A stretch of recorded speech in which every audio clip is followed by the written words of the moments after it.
Okay, we'd like to welcome Shane Lowry and Brooks Koepka into the interview room here at the Zurich Classic of New Orleans. Shane, we'll start with you making your 7th start at this event. You won it with Rory in 2024, and here you are with Brooks. Talk a little bit about how excited you are to team with Brooks this week. Yeah, I mean, obviously it's great to come back. Our place you've played well in the past. Obviously, new partner this week. Pretty excited about it. It's always nice to have a good player along by you to help you along the way, and Brooks is obviously a great player. He's got, multiple majors under his belt, and he's been playing great this season as well. So, yeah, we're looking forward to it. We had some good fun out there today, and looking forward to have some good fun the next few days, and hopefully give ourselves a chance on Sunday. I think that's what we're both looking for coming here. Okay, Brooks, this is your 5th time here. You and Chase teamed up for T5 in 2017. Talk a little bit about being back at TPC Louisiana and also playing with Shane. Yeah, it feels good to be back. Got good memories around this place. Obviously playing with my brother twice, and then tuning once, and it's exciting. I like it. I got a good partner this week. I'm excited. I think both of us have been playing really well. Shane's put himself into contention quite a bit as of late, and yeah, it's exciting. I like the golf course. I think it actually really sets up well for the both of us, the way we're going about it, and we've got a good game plan. So we'll see how the week goes. How did this pairing come about? I guess we'll start with Shane. What's your and Brooks' relationship like back home, and whose idea was it to partner up? I've known Brooks a long time, like back from his European days, playing on the European Tour, and I obviously know Ricky as caddy very well. So I talking to Brooks. I can't remember the exact time, but it was like at Grove. Yeah, we were at Grove, and I said to him, I might need a partner for New Orleans, and he goes, well, I'm going to have to play there. So that was kind of it. And then I text Ricky a few weeks later, and then I said it to Brooks. I didn't see Brooks for another while because we're playing like a bit of a different schedule. And then I said to him, we're going to tee it up. It was actually at Seminole, the pro member. Yeah. I said to you, we're going to tee it up in New Orleans, and he said, yeah, let's do it. So we're here. We're like it kind of, to the outside it might not look like it makes sense, but to us it does. I think the ball, everything about it, we do have a good relationship, and we're going to have a good bit of fun out there. Brooks, how do you feel like your games complement each other for a format like this? I do. I think they form a really good team. I think the way Shane drives the ball, the way my iron play has been lately, and then Shane's short game, I think it's a pretty good combination. And I like the way we're going with him hitting off certain holes and me hitting off the other holes. It's the ones that suit my eye, and I think the ones that suit his, and I think that's a huge advantage, right? Everybody feels comfortable on the holes that we're going to play. So, and then, the best ball side of this whole thing, he's been playing great, so just let him go do him and stay out of the way. Yeah, you guys, you jokingly admit it's not an obvious pairing. Like, how would you describe the personal dynamic? We've been friends for years. Yeah. We see each other. I think a lot of people forget that we all live probably within 15 minutes of each other in Jupiter, and everybody plays the same golf courses, so we see each other pretty much every other day. I don't go a day without seeing a guy out here. So there's always conversations. There's always people talking, having lunch, doing whatever, practicing together. It happens way more frequently than I think people realize. And then Brooks, obviously a chaotic week at your past employer, I guess. How much have you kind of talked with some of your old colleagues there about just kind of what's going on with Liv the last week? Yeah, I'm not there, so I can't speak for anything they're doing. But I've talked to a few guys just through text, but that's it. Everybody seems, as long as everybody is okay, we're okay.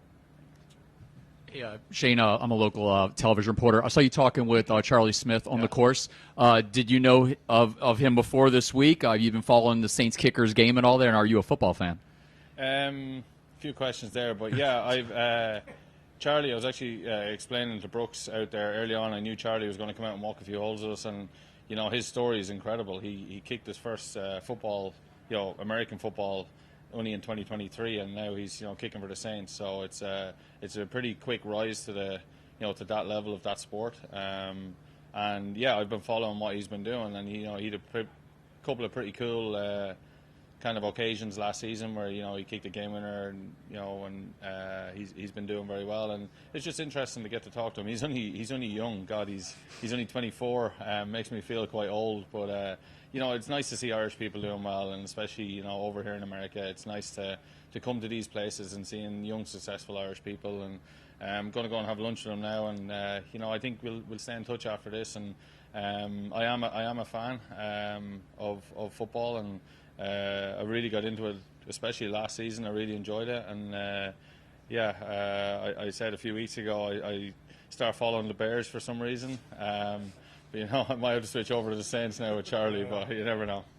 One follow-up: did you know of him before he joined the Saints? So I would have, he was young, playing Gaelic football in Ireland. I wouldn't have really known who he was until they start talking about the international pathway. I'm not sure of all the correct terms, so correct me if I'm wrong. You're good. And a lot of Irish people it created big news back home in Ireland. The fact we could have a kicker. There was a few guys going for it in the NFL. So it's been incredible what he's done. Like I don't think people at home even realise how big it's been or how big it is. To go from not doing something to 2 years you're at the top of the sport is pretty cool. And obviously I'll be watching him from here on in, and hopefully he can get that starting place in the Saints and kick some winners. Thank you for your time.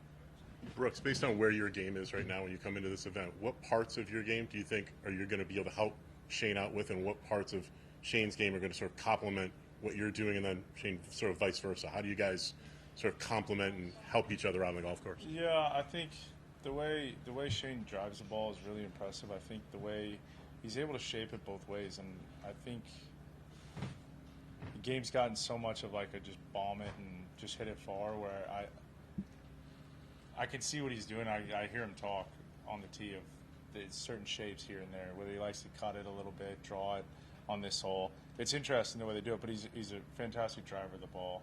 His iron play is really, really solid, very consistent.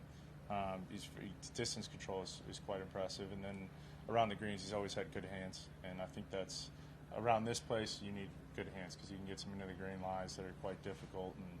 And honestly, we were kind of shocked at how firm the greens were until the end of today. They felt like they softened up the more we played today, which was quite weird. But and he's a solid player all around, and that's it's perfect for this event. Yeah, I mean, he's Brooks Koepka. He's got 5 majors. He's, you know what I mean. I think our job for the first 2.5 to 3 days is put ourselves there, and I think when we do, we'll be okay. So. I had a look only the other day because obviously I was looking at this week and I was looking at his stats from this year, and his iron play's been pretty good this year. So, my job is to try and hit in the fairway and let him do his thing, and we'll be okay from there. Is there any truth to the rumor that you only play with guys who've won at least 5 majors? Exactly, multiple majors.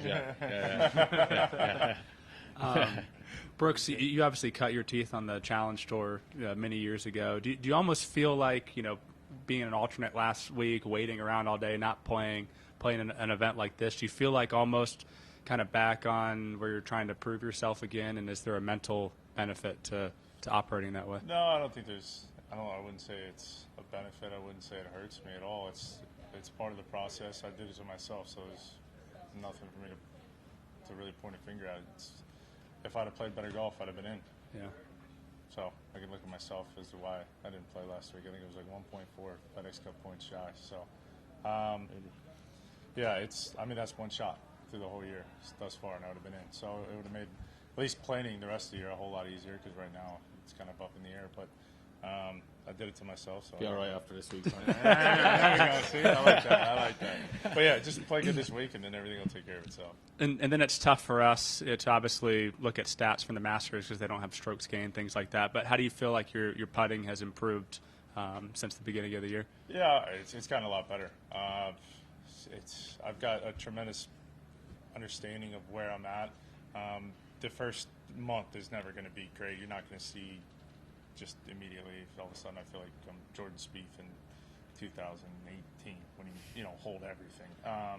Just doesn't work like that. But there's been a lot of changes. Obviously, number one, the putter, the coach, the mechanics of it all. There's 5 different things going on. But I feel like I've got a good grasp of it, good control of it, and I'm not seeing the dispersion has gotten a whole lot tighter.